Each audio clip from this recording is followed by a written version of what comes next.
dan kami dari kelompok 5. Baiklah, di sini kami akan membahas materi tentang model statistik non-parametrik. Baiklah, saya Nabila akan membahas uji untuk satu sampel. Saya Aprilia Dina, di sini saya akan membahas tentang uji dua sampel berhubungan. Dan saya Novita Sulastri, di sini saya akan menjelaskan uji dua sampel tidak berhubungan. Dan saya di sini Roman Prenda, uji data lebih dari dua sampel berhubungan. Dan saya Dita Karina, di sini saya akan membahas tentang dua sampel tidak berhubungan. Selamat menyaksikan. Assalamualaikum warahmatullahi wabarakatuh. Perkenalkan, nama saya Nabila Pratiwi dengan NIM 2011056. Di sini saya akan menjelaskan uji untuk satu sampel non-parametrik. Saya ilustrasikan sebagai berikut. Penjaga pantai Temberan ingin mengetahui apakah pengunjung yang masuk ke pantai bervariasi secara acak antara pria dan wanita. Untuk itu, seorang penjaga ditempatkan di pintu masuk pantai dan mencatat para pengunjung yang masuk ke pantai secara berurutan. Baik, saya lanjutkan dengan aplikasi SPSS.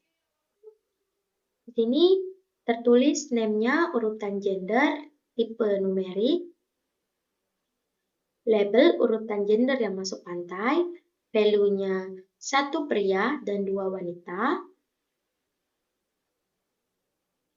mensurnya scale, role-nya input. Baik, kita lanjutkan ke data view. Di sini telah tertera untuk urutan gender, 1 wanita, 2 pria, 3 wanita, dan seterusnya. Untuk menentukan uji satu sampel, maka diklik Analyze, Non-Parametric Test, Legacy Dialog, lalu Runs. Setelah itu, klik di tengah agar tes variable list berpindah ke sini. Urutan gender yang masuk pantai. Lalu Custom 2, klik OK. Setelah itu, didapatkan data bahwa ASYMP6 adalah 0,673 atau probabilitasnya di atas 0,05. Maka HO diterima atau pola perolehan gender laki-laki atau wanita yang masuk ke pantai Temberan ditentukan bersifat acak. Tidak ada pola tertentu saat orang memasuki pantai tersebut. Misal 10 orang mesti pria atau 15 berikutnya pasti wanita atau pola lainnya. Mungkin itu saja yang dapat saya sampaikan. Terima kasih. Wassalamualaikum warahmatullahi wabarakatuh.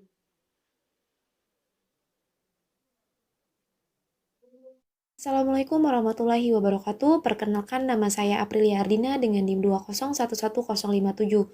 Baiklah, di sini saya akan memaparkan materi yang kedua tentang uji dua sampel berhubungan atau dependen. Uji statistik sampel yang menggunakan dua sampel berpasangan atau berhubungan digunakan jika peneliti ingin menentukan apakah dua perlakuan memiliki perbedaan yang signifikan atau apakah perlakuan satu lebih baik dari perlakuan lainnya. Pengertian perlakuan treatment di sini dapat berupa injeksi obat, training, propaganda, permisahan dari keluarga alternatif operatif, pengenalan elemen baru dalam ekonomi, dan lain-lain. Pada setiap kasus, kelompok yang terdapat perlakuan dibandingkan dengan kelompok yang tidak mendapatkan perlakuan atau mendapatkan perlakuan lainnya. Pada kasus perbandingan kedua kelompok tadi, kadang-kadang ditemukan perbedaan yang signifikan, tetapi perbedaan ini bukan sebagai akibat dari adanya perlakuan. Sebagai misal, seorang peneliti ingin membandingkan dua metode pembelajaran, satu kelompok mendapatkan metode pembelajaran A, dan kelompok lainnya mendapatkan metode pembelajaran B. Jika salah satu kelompok sekarang menjadi lebih mampu atau lebih termotivasi, hal ini bisa terjadi sebagai akibat dari variabel dari bukannya karena metode pembelajaran diberikan. Kinerja kedua kelompok setelah mendapatkan metode pembelajaran yang berbeda mungkin tidak dapat menggambarkan dengan akurat efektivitas relatif kedua metode pembelajaran tersebut.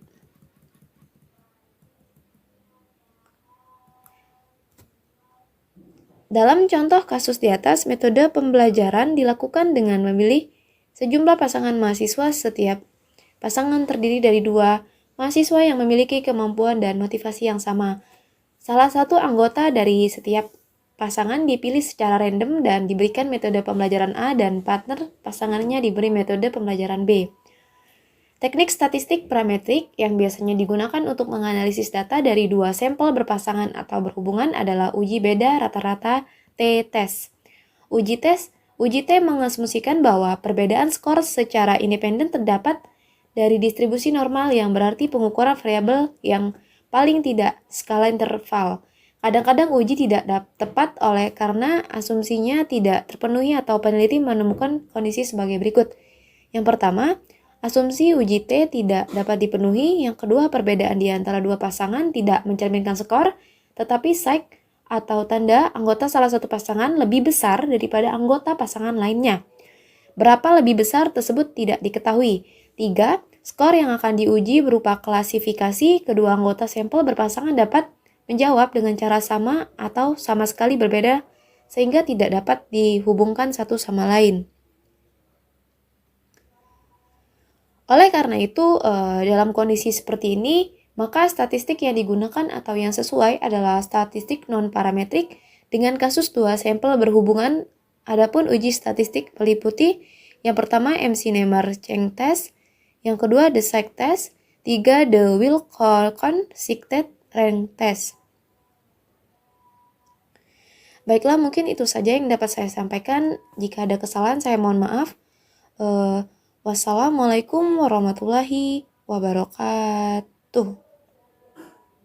Terima kasih.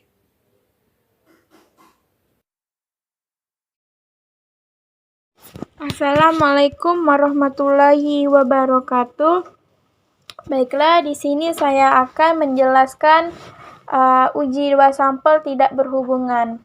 Sebelum saya menjelaskan uji 2 sampel tidak berhubungan, perkenalkan nama saya Novita Sulastri, NIM 2011055. Di sini contoh kasus seperti ini. Sebuah penelitian ingin mengetahui apakah nilai ujian siswa meningkat jika diadakan latihan soal terlebih dahulu. Sekelompok siswa-siswa diberi latihan terlebih dahulu sebelum mengikuti ujian, sedangkan lainnya tidak. Data hasil penelitian sebagai berikut. Nah, seperti ini ya teman-teman data penelitiannya.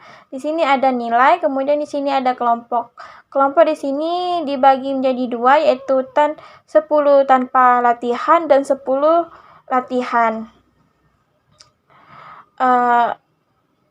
Uji pertama yaitu menggunakan uji Mann-Whitney, yang itu uji Mann-Whitney ini merupakan pengujian untuk mengetahui apakah ada perbedaan nyata antara rata-rata 2 populasi yang didistribusinya sama melalui 2 sampel independen yang diambil dari kedua populasi.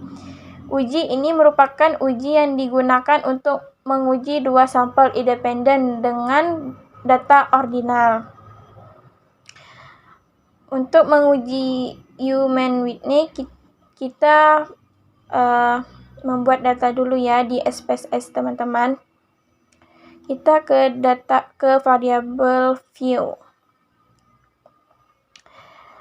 Di sini kita ketik dengan nilai.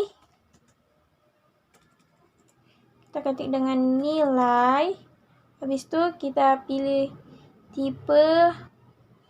Di sini desimal kita ganti dengan 0. Habis itu yang kedua kita ketik kelompok. Di sini desimal kita ganti dengan 0 ya teman-teman. Di sini kelompok ada 2 macam kelompok tadi. Di data sebelumnya ada 2 macam kelompok. Jadi di sini kita bikin nolnya di dekat value kita ganti dengan 0. Kemudian dekat label kita ketik dengan tanpa latihan. Kita klik ADD. Kemudian yang kedua kita ketik dekat value, kita ketik dengan 1,00, kemudian dekat label kita ketik dengan latihan. Kita add, kemudian oke. Kemudian kita ke data view. Nah, di sini sudah ada nilai sama kelompok. Nilai di sini kita ikut dengan kolom yang sebelumnya, dengan kolom ini kita copy.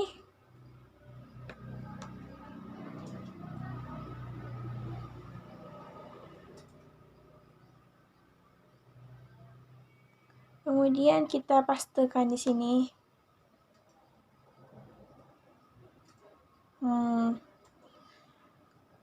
Kelompok tadi ada 10 kelompok tanpa latihan dan 10 kelompok yang latihan. Lakukan ini seterusnya sampai 10 ya teman-teman.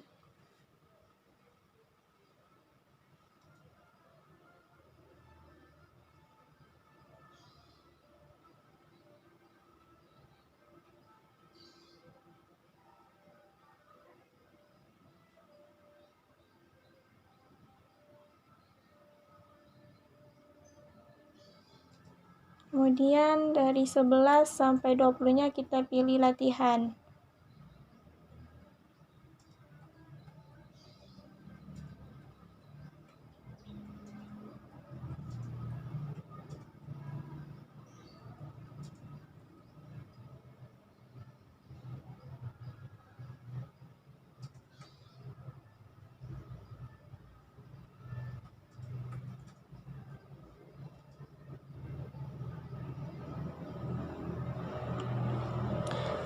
Selesai.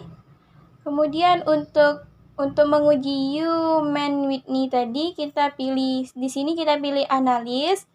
Kemudian kita pilih non parametric test, kemudian kita pilih legacy dialog. Kemudian di sini kita pilih 2 independent sample.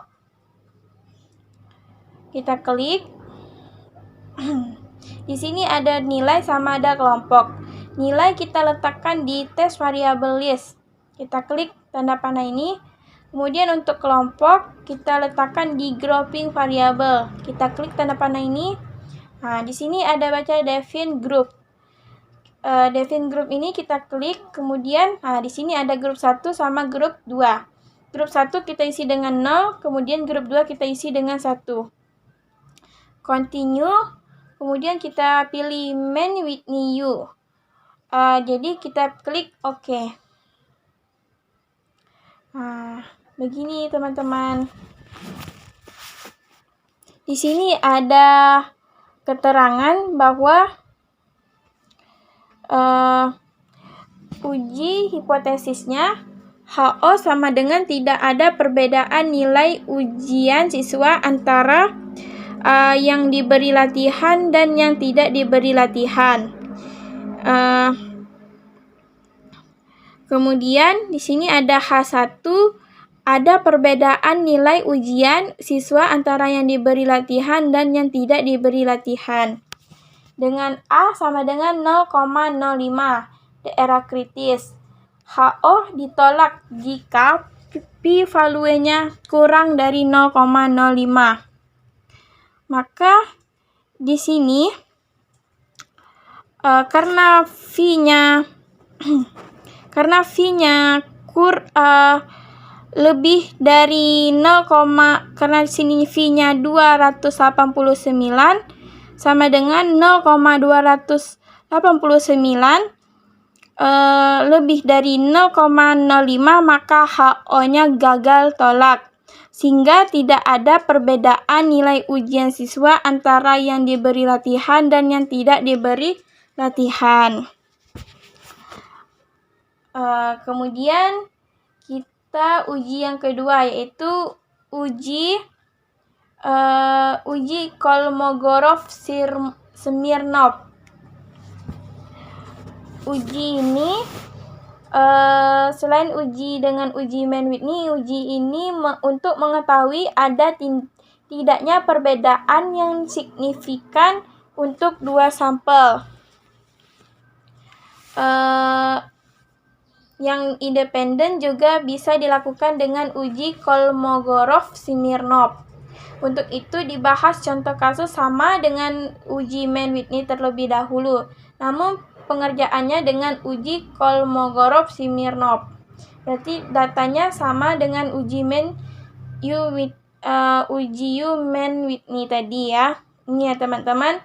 Untuk uji Kolmogorov-Smirnovnya kita pilih analis, kemudian kita pilih non-parametric test, kemudian legency, dialog, sama kita pilih 2 independent sample. Habis itu kita klik. Di sini sudah ada nilai dekat tes variabel list sudah terdapat nilai. Kemudian grouping variabelnya sudah ada kelompok. Di sini kita pilih Kolmogorov-Smirnov. Jadi kita klik ini, kemudian kita pilih OK. Nah, inilah hasil dari uji Kolmogorov-Smirnov. Di sini karena V-value-nya 0,400 lebih dari 0,05 maka HO gagal tolak, sehingga tidak ada perbedaan nilai ujian siswa antara yang diberi latihan dan yang tidak diberi latihan. Habis itu terdapat uji Wolfowitz. Uji Wolfowitz ini pada prinsipnya menggunakan banyaknya rangkaian yang terdapat pada 2 buah sampel, yaitu untuk menguji adakah kedua sampel yang berasal dari populasi yang identik ataukah tidak. Kasusnya sama seperti uji Mann-Whitney tadi. Seperti ini datanya. Untuk uji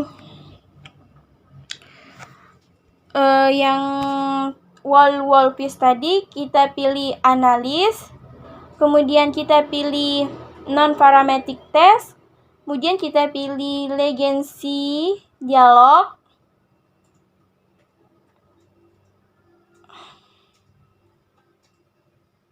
kemudian dekat legency dialog kita pilih 2 independent sample. Kemudian kita klik. Sama seperti uji yang sebelumnya, di sini terdapat nilai dan dekat grouping variabel terdapat kelompok. Tapi yang bedanya kita klik di sini Wolfowitz runs. Kemudian kita klik OK. Inilah hasilnya dari uji Wolfowitz test. Di sini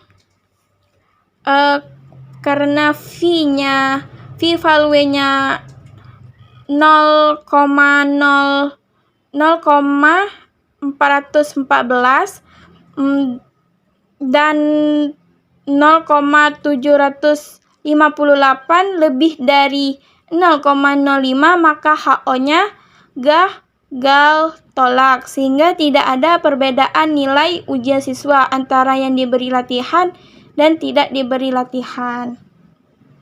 Mungkin itu saja presentasi dari saya. Saya akhiri. Wassalamualaikum warahmatullahi wabarakatuh. Baiklah, Assalamualaikum warahmatullahi wabarakatuh. Perkenalkan, nama saya Rama Nopalendra. Di sini saya akan menjelaskan tentang uji data lebih dari 2 sampel berhubungan atau dependen. Uji Friedman. Kasus suatu sekolah menengah umum meminta sebuah biro konsultan psikologi untuk melakukan tes IQ bagi para siswanya yang akan memasuki penjurusan di sekolahnya. Tes IQ yang dilakukan ada beberapa macam, diantaranya berkaitan dengan pemahaman bentuk abstrak, potensi bidang bahasa, potensi bidang ilmu pasti, atau sekuensi dan pemahaman mereka. Untuk pertama-tama kita masuk dulu data variable view-nya.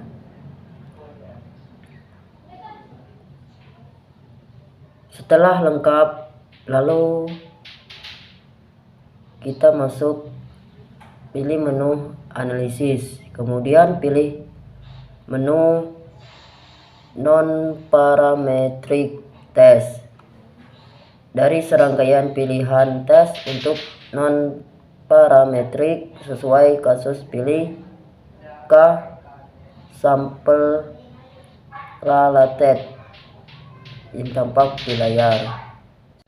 Setelah masuk, kita masukkan tes variabelnya semua. Kalau kita udah masukkan, ada di sini ada test table, kita klik treatment, langsung kita klik OK untuk mengakhiri pengisian prosedur analisis. Setelah itu udah masuk, ada di sini ada bentuk main rank ya, abstrak 2,15, bahasa 2,40, sekuensi 2,25, logika 3,20. Ada tes statistik N 10, psikologi 4,467, asim segmen 3,15. Hipotesis H0 ke-4 jenis tes mempunyai mutu atau penilaian yang sama. H1 sekurang-kurangnya nilai salah satu jenis tes mendapat penilaian lebih besar dibandingkan dengan sekurang-kurangnya nilai salah satu tes yang lain. Dasar pengambilan keputusan, jika probabilitas lebih 0,05 maka H0 diterima. Jika probabilitasnya kurang 0,05 maka H0 ditolak. Keputusan terlihat bawah pada kolom asimsik atau asymptotic signifikansi dua sisi adalah 0,215. Di sisi didapat probabilitasnya di atas 0,05 maka H0 diterima atau keempat jenis tes mempunyai mutu atau penilaian yang sama. Sekian dan terima kasih. Hanya itulah yang bisa saya sampaikan. Assalamualaikum warahmatullahi wabarakatuh. Perkenalkan, nama saya Gita Prayuna dengan NIM 2011058. Di sini saya akan menjelaskan tentang model statistik non-parametrik. Pembahasannya yaitu tentang uji data lebih dari 2 sampel tidak berhubungan. Di sini saya menggunakan one-way ANOVA uji F. Jadi ANOVA sendiri memiliki dua jenis. Yang pertama, ANOVA satu arah, yaitu digunakan untuk mengetahui apakah terjadi perbedaan rata-rata yang disebabkan oleh satu faktor saja. Yang kedua, ANOVA dua arah, yaitu digunakan untuk mengetahui apakah terjadi perbedaan rata-rata yang disebabkan oleh dua faktor. Pada statistik non-parametrik, alternatifnya kita bisa menggunakan analisis variansi satu arah atau one-way ANOVA. Untuk uji ANOVA atau analisis variansi digunakan untuk mengetahui perbedaan data rata-rata dari 3 atau lebih populasi. Syarat one-way ANOVA yaitu 1. Sampel tidak berhubungan antara satu dengan yang lainnya atau independen. 2. Variabel faktor bersifat non-metrik atau data kategorik. 3. Data berdistribusi normal, yaitu nilai sig lebih dari 0,05. Dan yang terakhir yaitu Varians antar kelompoknya harus homogen atau nilai sigma kurang dari 0,05.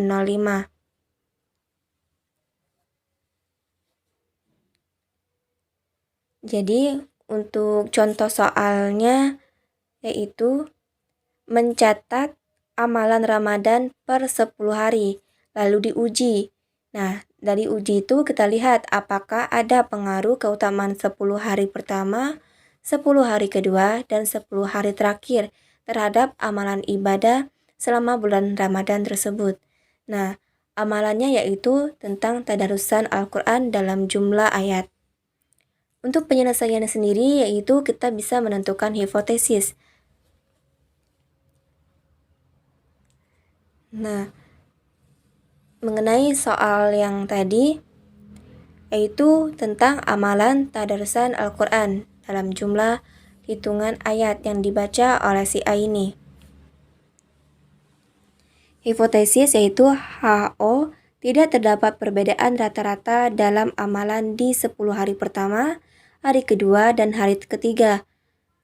Sedangkan untuk H1 yaitu terdapat perbedaan rata-rata dalam amalan di hari ke-10 Ramadan, 10 kedua, dan 10 terakhir. Nah, H1 diterima nilai sigma lebih dari 0,05 dan H0-nya ditolak jika nilai sigma kurang dari 0,05. Untuk datanya, teman-teman bisa lihat sendiri yaitu seperti ini. Amalan si A tentang tadarusan Al-Quran dalam jumlah per ayat. Baiklah, setelah itu untuk mempermudah kita bisa membuatnya dalam bentuk Excel. Bentuk Excel seperti ini, yaitu amalan si A, tadarusan, terus terdapat kolom dengan jumlah 10 baris sesuai dengan hari pada bulan Ramadan, yaitu 10 hari kedua tambah 10 hari pertama ditambah dengan 10 hari ketiga, jadi 30 hari. Nah, untuk 30 harinya kita isi pada 10 pertama, 10 kedua, dan 10 ketiga. Untuk mempermudah pada aplikasi SPSS, kita bisa merubah data tersebut menjadi seperti ini.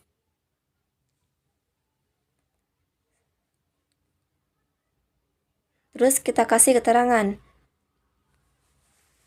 Untuk angka 1 itu adalah 10 pertama, kedua untuk 10 hari kedua, dan ketiga untuk 10 hari ketiga.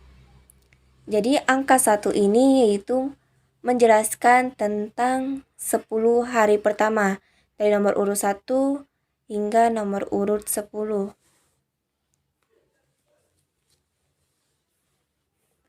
Dan selanjutnya itu angka 2 ini dari nomor 11 sampai nomor 20 itu menjelaskan tentang 10 hari kedua.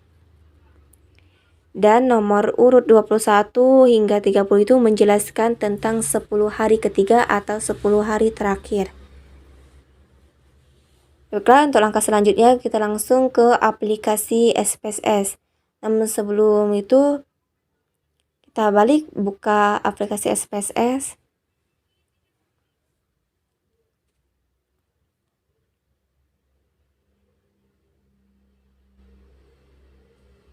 Kita tunggu sampai muncul layar awalnya.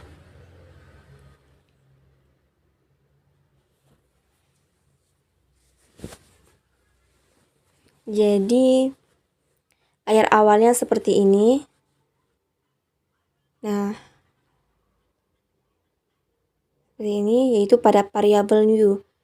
Ada 6, tipe, width, desimal, dan lain sebagainya. Jadi untuk nama ini kita kasih dengan X. Terus pada tipe, width, dan desimal kita ganti menjadi 0. Label kita kasih dengan minggu ke. Dan untuk value-nya kita rubah menjadi seperti pada data tadi. Nomor 1 itu. Nah, kita lihat pada Excel atau data tadi. 10 pertama, 10 kedua, dan 10 ketiga. Jadi kita buka lagi SPSS, kita isi 1, 10 pertama, ADD, 2, 10 kedua, ADD, dan 3, 10 ketiga. Oke. Nah, untuk kolom selanjutnya itu Y. Terus numerik juga, desimal tetap kita kasih 0. Untuk labelnya kita kasih dengan nama ayat. Setelah seperti ini, terlanjut pada data view. Maka akan muncul tampilan seperti ini. Untuk datanya kita bisa buka Excel, lalu kita kopikan nomor urut 1 sampai dengan 30 seperti ini. Klik kanan, copy, buka SPSS, kita pastekan pada kolom ini. Nah, jadi seperti ini tampilannya. Nah, pada nomor urut 30, berarti ada 30 hari. Nah, untuk mengetahui apakah data ini normal atau tidaknya, nah seperti ini tadi, lalu diuji.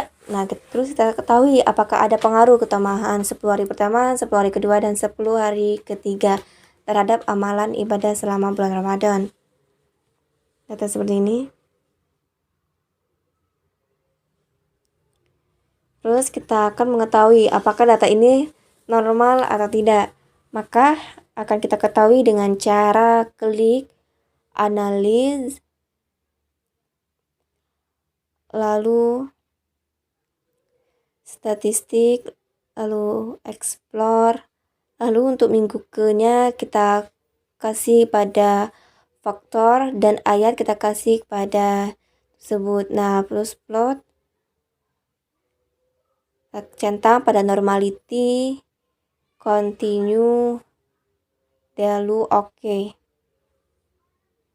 Maka akan muncul tampilan seperti ini.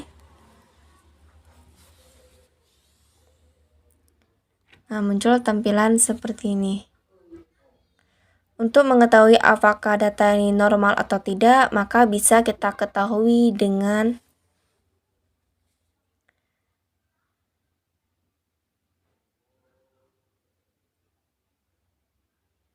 ini tadi. Nah, seperti ini tampilannya.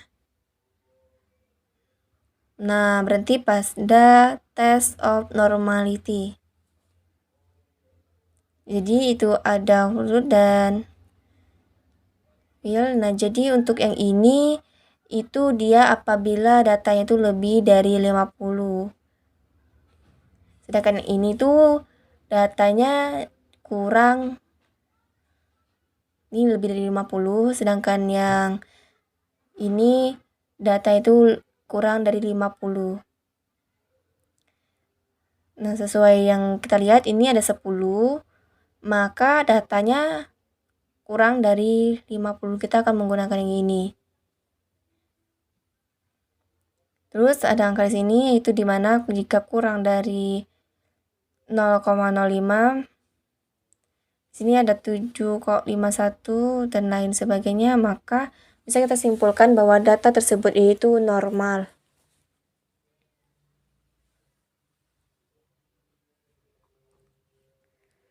Nah, untuk tes selanjutnya itu akan kita ketahui variansinya apakah homogen, sama, atau tidak.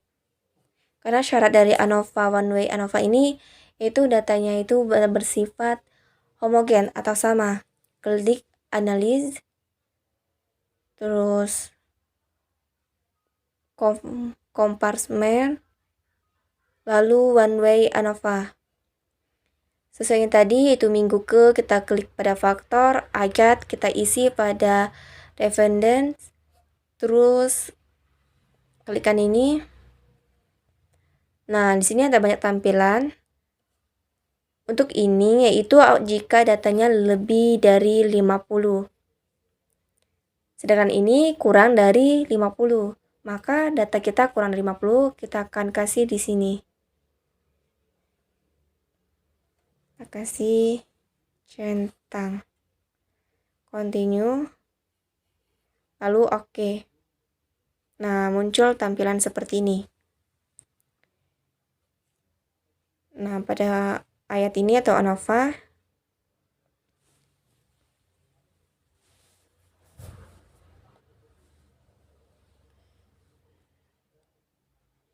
nah, sesuai yang tadi, ini ayat. Nah, ini 785 itu datanya lebih dari, nah, nilai SIG lebih dari 0,05. Kita lihat yang tadi itu sudah melebihi 0,05. Berarti sudah dapat kita pastikan bahwa variansi dari data tersebut yaitu homogen atau sama. Selanjutnya kita akan beralih pada multiple comparison. Multiple comparison ini kita akan mengetahuinya.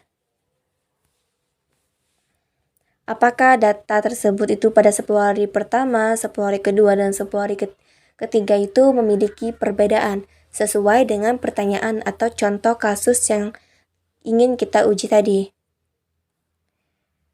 Nah, multiple comparison.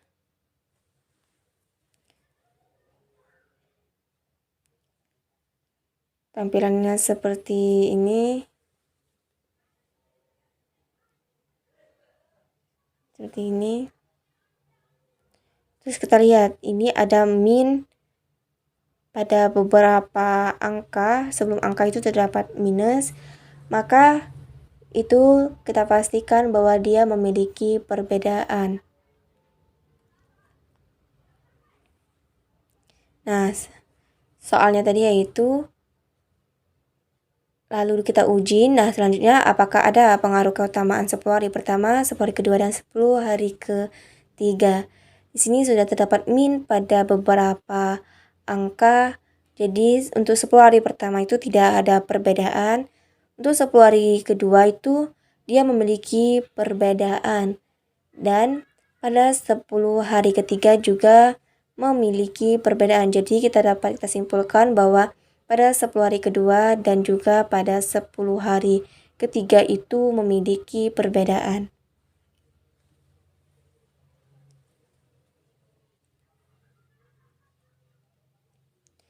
Seperti ini hasil tadi. Itu menggunakan uji ANOVA one way ANOVA, uji F tentang uji lebih dari 2 sampel independen atau tidak berhubungan.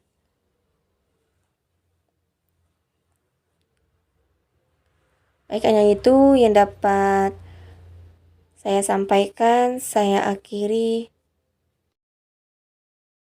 Baiklah, itu saja pemaparan materi dari kelompok kami. Jika ada kesalahan kami mohon maaf. Kesempurnaan hanya milik Allah. Wassalam.